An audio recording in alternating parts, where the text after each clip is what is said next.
بسم اللہ الرحمن الرحیم۔ دوستو، کربلا کے پہلے پارٹ کے اندر آپ نے یہ سنا تھا کہ جو کوفہ کے لوگ تھے وہ حضرت امام حسین رضی اللہ تعالیٰ عنہ کو وہاں بلا رہے تھے۔ تو حضرت امام حسین رضی اللہ تعالیٰ عنہ نے بہت سارے خط ملنے کے بعد حضرت امام مسلم رضی اللہ تعالیٰ عنہ کو وہاں بھیجا۔ دوستو، امام مسلم رضی اللہ تعالیٰ عنہ کے وہاں پہنچنے کے بعد 40,000 کوفی ان سے بیعت ہو گئے۔ پر دوستو، جو یزید کے جو لوگ تھے ان کو یہ بات پتہ لگ گئی اور ان یزیدی لوگوں نے وہاں کے جو کوفہ کے بڑے بڑے لوگ تھے ان کو قید کر لیا اور ان کو ڈرایا دھمکایا۔ تو ان بڑے بڑے لوگوں نے جو کوفہ کے 40,000 لوگ تھے ان سے کہا کہ تم امام مسلم رضی اللہ تعالیٰ عنہ کی بیعت کو توڑ دو ورنہ ہم مر جائیں گے، ہمارے بیوی بچوں کو یہ سب مار ڈالیں گے اور پھر یزید کا لشکر آ کر تمہیں بھی مار ڈالے گا۔ تو وہ 40,000 جو کوفی لوگ ہوتے ہیں وہ حضرت امام مسلم رضی اللہ تعالیٰ عنہ کی بیعت کو توڑ دیتے ہیں اور پھر اس کے بعد حضرت امام مسلم رضی اللہ تعالیٰ عنہ اور آپ کے 2 شہزادوں کو شہید کر دیا جاتا ہے۔ دوستو، آئیے جانتے ہیں اس کے آگے کی بات۔ حضرت امام کوفہ روانہ ہوئے۔ حضرت مسلم کا خط ملاحظہ فرما لینے کے بعد کوفیوں کی دعوت قبول فرما لینے میں تشویش اور تردد کی کوئی بات ہی نہ تھی اور 40,000 انسانوں کے حلقۂ ارادات میں داخل ہو جانے اور بیعت کر لینے کے بعد کسی قسم کے خوف و ہراس کا کوئی سوال ہی نہیں تھا اور کوفے کے شیعان علی کے غدار اور بے وفائی کا بظاہر کوئی شعبہ تک نہ تھا۔ اس لیے حضرت امام نے سفر کوفہ کا عزم فرما لیا اور 3 ذی الحجہ 60 ہجری کو آپ نے اہل و عیال اور عزیزوں اور رفیقوں اور غلاموں کو ساتھ لے کر کل 82 آدمیوں کے قافلے سالار بن کر آپ مکہ مکرمہ سے کوفے کے لیے روانہ ہو گئے۔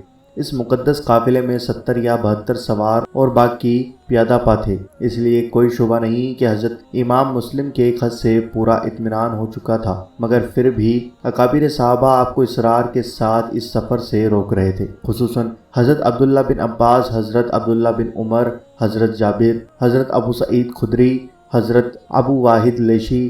تو پھر آپ کو اس سفر سے روکنے کے لیے انتہائی اصرار بالغ کر رہے تھے اور یہ سب کے سب آخر تک یہی کوشش کرتے رہے کہ آپ کوفہ تشریف نہ لے جائیں، لیکن حضرت امام علی مقام ان مخلص صحابہ کی استدعا قبول فرمانے سے مجبور تھے، کیونکہ آپ کی یہ خیال تھا کہ 40,000 عقیدت مندوں کی مخلصانہ التجاؤ کو جو دین کی حمایت اور پاسداری کے جذبات سے بھری ہوئی ہے ٹھکرا دینا اہل بیت نبوت کے بلند اخلاق کے شایان شان نہیں ہے۔ پھر حضرت مسلم بن عقیل کے دعوت نامے کو رد کرنا اور ان کی پرخلوص استدعا کو بے اتفاقی کی نظر سے دیکھنا کبھی ہرگز امام علی مقام کو گوارا نہیں ہو سکتا تھا۔ اس لیے حضرت امام حسین رضی اللہ تعالیٰ عنہ نے حضرات صحابہ اکرام کی استدعا کو قبول فرمانے سے معذرت فرما دی۔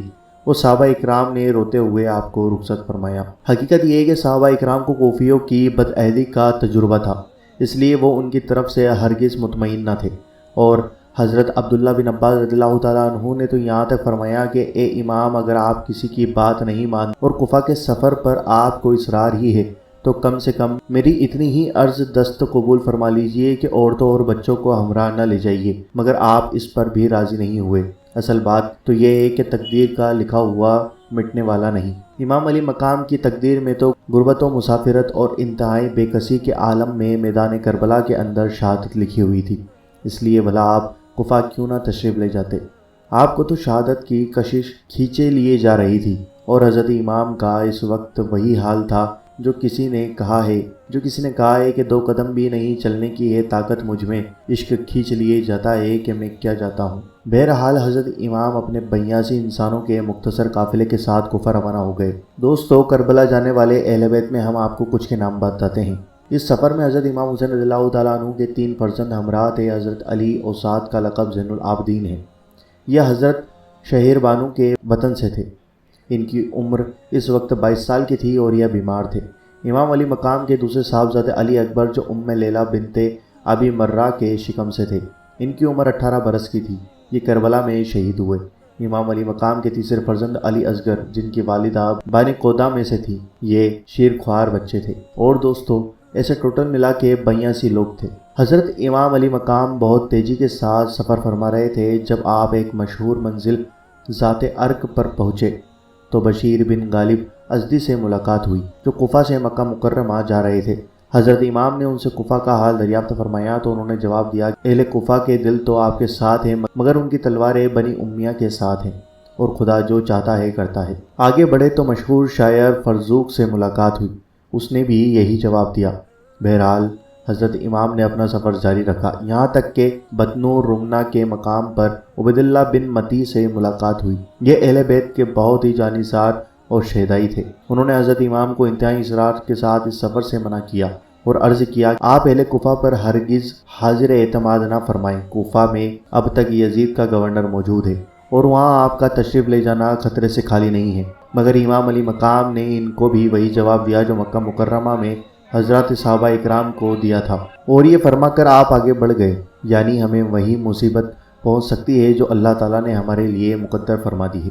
دوستو، حضرت مسلم کی شہادت کی خبر۔ الغرض حضرت امام منزل بہ منزل سفر فرماتے ہوئے چلے جا رہے تھے اور اب تک کوفہ میں امام مسلم کی شہادت اور وہاں کے انقلابی حالات سے بالکل ہی بے خبر تھے کہ ایک دم ناگہاں منزل سلبیہ پر بکر ازدی سے ملاقات ہوئی، جو کوفہ سے آ رہے تھے۔ انہوں نے قدم بوس ہو کر کوفہ کے تازہ ترین حالات سے حضرت امام حسین رضی اللہ تعالیٰ عنہ کو آغاز کیا اور حضرت امام مسلم رضی اللہ تعالیٰ عنہ اور ان کے فرزندوں کی شہادت کے عبرت خیز اور دردناک حالات کو مفصل طور پر بیان کیا۔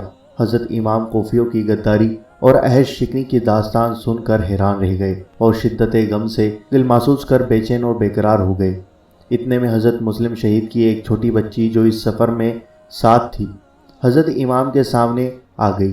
حضرت امام نے انہیں انتہائی محبت اور شفقت بھری نگاہوں سے دیکھا اور ان کے سر پر دست شفقت پھیرنے لگے۔ آنسوؤں کی دھار آپ کے مقدس رخسار پر جاری ہو گئی تو یہ دیکھ وہ شہزادی عرض کرنے لگے کہ چچا جان، آج تو آپ میرے سر پر اس طرح ہاتھ پھیر رہے ہیں جس طرح یتیموں کے سر پر ہاتھ پھیرا جاتا ہے۔ میں آپ کو پروردگار کی قسم دلاتی ہوں، سچ سچ بتائیے، کیا میرے بابا جان شہید تو نہیں ہو گئے؟ بچی کے اس سوال پر حضرت امام کا دامن صبر تار تار ہو گیا اور آپ بے اختیار شدت غم سے بے قرار ہو کر زار زار رونے لگے اور تمام اہل بیت نبوت آپ کے گرد جمع ہو گئے اور آپ نے حضرت مسلم اور ان کے فرزندوں کی شہادت اور کوفیوں کی بدعہدی کا سارا حال سنایا۔ یہ سن کر بعض لوگوں نے عرض کیا کہ اے ابن رسول اللہ صلی اللہ تعالیٰ علیہ وآلہ وسلم، آپ اپنے اور اپنے اہل بیت پر رحم فرمائیں اور یہیں سے واپس تشریف لے چلیں۔ چنانچہ حضرت امام نے واپسی کا ارادہ فرما لیا، مگر حضرت مسلم کے بھائیوں نے رو رو کر عرض کیا کہ اے امام، اب بھائی کی ایسی دردناک اور مظلومانہ شہادت کے بعد ہم لوگ زندہ رہ کر کیا کریں گے؟ واللہ ہم تو ضرور کوفہ جائیں گے اور اپنے بھائی اور بھتیجوں کے خون ناحق کا بدلہ لیں گے، یا خود بھی شہید ہو کر خدائے باری میں اپنے بچھڑے ہوئے بھائی سے جا ملیں گے۔ یہ سن کر امام علی مقام نے فرمایا کہ بہت اچھا، اگر تم لوگوں کی یہی خواہش ہے تو چلو میں بھی تمہارے ساتھ چلتا ہوں۔ جو تمہارا حال ہوگا وہ میرا حال بھی ہوگا، کیونکہ تمہارے بعد میری زندگی بے لطف اور میرا جینا وبال ہوگا۔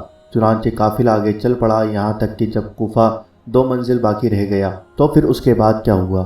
حر اور 1000 سوار۔ تو ناگہانہ یہ نظر آیا کہ کوفہ کا ایک مشہور بہادر اور جنگجو شہ سوار حر بن یزید ریائی 1000 سواروں کے لشکر کے ساتھ آپ کا راستہ روک کر کھڑا ہوا ہے۔ حر نے حضرت امام حسین کو سلام کیا اور عرض کیا کہ اے فرزند رسول صلی اللہ تعالیٰ علیہ وآلہ وسلم، مجھے کوفہ کے یزیدی گورنر عبیداللہ بن زیاد نے آپ کی گرفتاری کے لیے بھیجا ہے، اور ساتھ ہی ساتھ اس نے یہ معذرت بھی پیش کی، خدا گواہ ہے کہ میں بادل نخواستہ آیا ہوں اور مجھے آپ کی مقدس جناب میں بال برابر ضرورت و گستاخی بھی انتہائی ناگوار ہے، لیکن میں اس ظالم کے حکم سے مجبور اور لاچار ہوں۔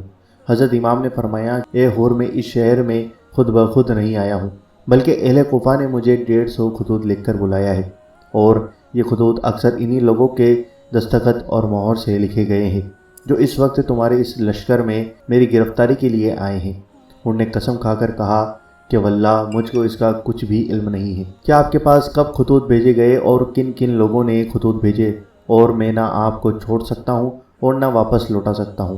یہ سن کر حضرت امام نے خطوط کا تھیلا الٹ دیا اور فرمایا کہ دیکھ لو، یہ خطوط کا انبار ہے، ان کو پڑھ لو، ان کی مہریں دیکھ لو۔ پھر آپ نے نام لے کر پکارا کہ اے شیش بن رابی، اے قیس بن اشعث، اے زید بن حارث، سچ سچ بولو، کیا تم لوگوں نے عرضیاں لکھ کر اور قسمیں دے کر مجھے نہیں بلایا ہے؟ امام کی پکار سن کر یہ سب بے حیا اور نابکار شرم سے گردنیں جھکائے کھڑے رہے اور کسی نے کوئی جواب نہیں دیا۔ اس کے بعد حضرت امام حسین رضی اللہ تعالیٰ عنہ نے اتمام حجت کے لیے یہ بھی فرمایا، اے کوفیو، اگر تم لوگ اپنے عہد پر قائم ہو تو میں تمہارے شہر میں قدم رکھوں، ورنہ میں اس کے لیے بھی تیار ہوں کہ میں یہیں سے اپنے وطن کو واپس چلا جاؤں۔ ابھی حر سے حضرت امام حسین کی گفتگو جاری تھی کہ ایک دم نہایت ہی تیزی کے ساتھ ایک ساندنی سوار آیا اور عبیداللہ بن زیاد کا یہ خط حر کو دیا کہ جس مقام پر تمہیں میرا یہ خط ملے تم حضرت امام حسین کو اسی مقام پر روک لو، نہ انہیں کوفہ شہر میں داخل ہونے دو نہ واپس لوٹنے دو۔ خط پڑھ کر حر نے عرض کیا کہ اے ابن رسول صلی اللہ تعالیٰ علیہ وآلہ وسلم، دیکھ لیجئے آپ کو گرفتار کرنے کے لیے عبیداللہ بن زیاد کا کس قدر اصرار ہے، اس لیے اب میں بالکل ہی مجبور اور لاچار ہوں کہ میں آپ کو کسی طرح چھوڑ نہیں سکتا۔ انہوں نے کہا، لیکن شدت غم سے ان کی آنکھوں میں آنسو آ گئے اور آواز بھر آنے لگی۔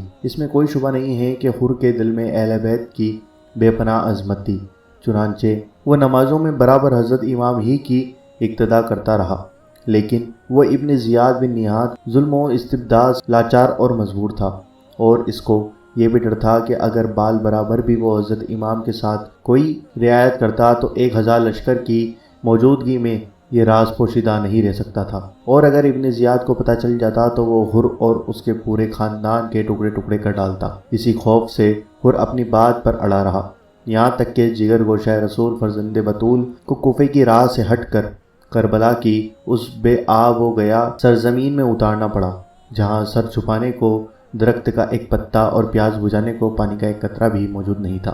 دوستو، یہ آپ نے سنا پارٹ 2۔ دوستو، اب ہم آپ کو بتائیں گے حضرت امام حسین کربلا کے میدان میں۔ دوستو، یہ ویڈیو پارٹ 3 کے اندر آئے گی، تو آپ ویڈیو کو لائک ضرور کریں اور ویڈیو کو شیئر کریں، اور دوستو چینل کو سبسکرائب کر کے بیل آئیکن ضرور دبا دیں تاکہ آپ کو ہماری ہر آنے والی ویڈیو کا نوٹیفیکیشن مل جائے گا۔